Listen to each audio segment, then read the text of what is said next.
இன்னைக்கு தமிழ்நாட்டை பாருங்க, 4,44,000 ரூபாய், 10 லட்சம் கோடி கடன், 2.25 லட்சம் கோடி ரேஷன் கார்டு. கணக்கு போடுங்க, 4.25 லட்சம் கோடி ஒரு ரேஷன் கார்டில் கடன் இருந்தா பிரம்மாவே வந்தாலும் கூட தமிழ்நாட்டை காப்பாற்ற முடியாது.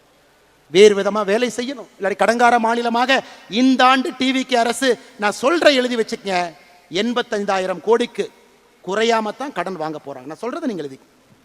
அடுத்த ஆண்டு டிவிக்கு அரசு 80,000 கோடிக்கு குறையாமத்தான் கடன் வாங்க போறாங்க. டிவிக்கு அரசு முடியும் பொழுது கடன் 14 லட்சம் 15 லட்சம் கோடி இருக்கத்தான் போகுது. நீங்க பாரு, அதை நாம் சரி செய்யணும். நல்ல தலைவர்களை, தேர்ந்தவர்களை கொண்டு வந்து உட்கார வைக்கணும். நம்முடைய பொறுப்பு அங்க இருக்குதுங்க.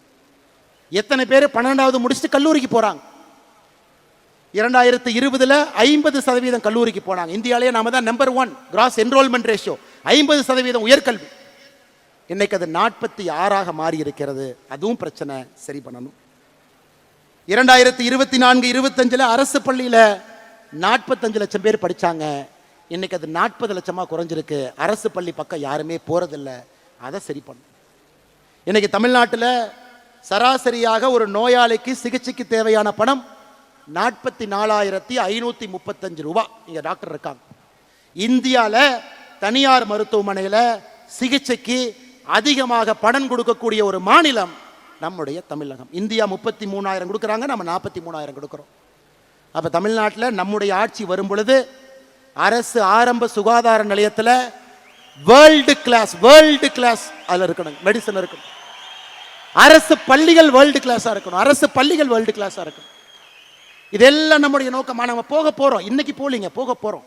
நம்மளை ரெடி பண்ணி தலைவர்களை உருவாக்கி தலைவர்களுக்கு அந்த பண்பை கொடுத்து அவங்கள ரெடி பண்ணிட்டு நம்ம போகும் பொழுது இந்த பிரச்சனையை நம்ம சால்வ் பண்ணுற மாதிரி கரெக்டாக போவோம்.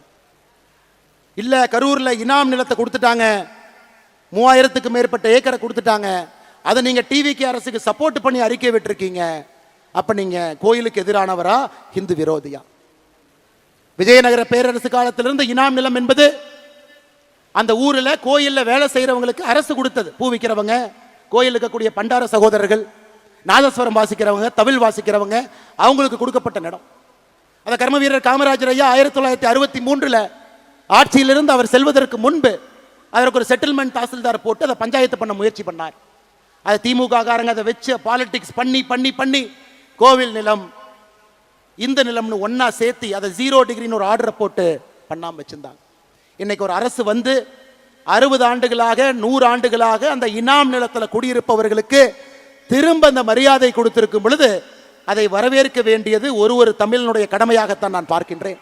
கோயில் சொத்தை நீட்போம், இனாம் நிலமும் கோயில் சொத்துக்கும் சம்பந்தம் இல்லை. இதற்கு எனக்கு கிடைத்திருக்கக்கூடிய பட்டம் அண்ணாமலை ஹிந்து விரோதி. அப்படிப்பட்ட ஹிந்து விரோதின்னு எனக்கு பட்டத்தை கொடுத்தீங்கன்னா அந்த பட்டத்தை அப்படியே நீங்க வச்சுக்க. இதே ஹெச் ராஜா அண்ணன் கரூர்ல அக்டோபர் 2024 வந்து இனாம் நிலத்தை மக்களுக்கு கொடுக்க வேண்டும் என்று சொன்னார். அவர் இந்து விரோதி அல்ல.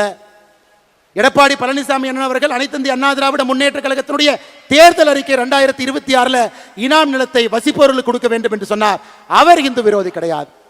ஆனா இன்னைக்கு நியாயமா நேர்மையா ஒரு மக்களுக்கு இருக்கக்கூடிய மக்களுக்கு அது செல்ல வேண்டும் என்றால் இந்து விரோதி.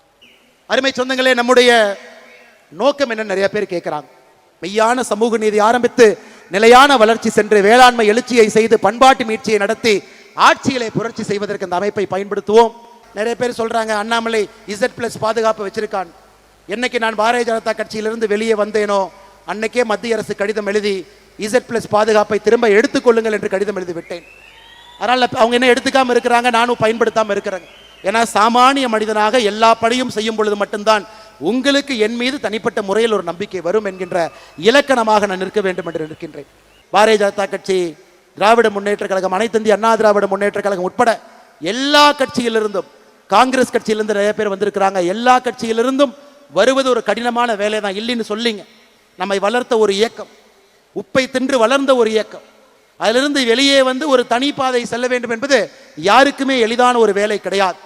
ஆனாலும் நம்பிக்கை வைத்து தமிழ்நாட்டுக்காக இந்த மாற்றம் இருக்கும்.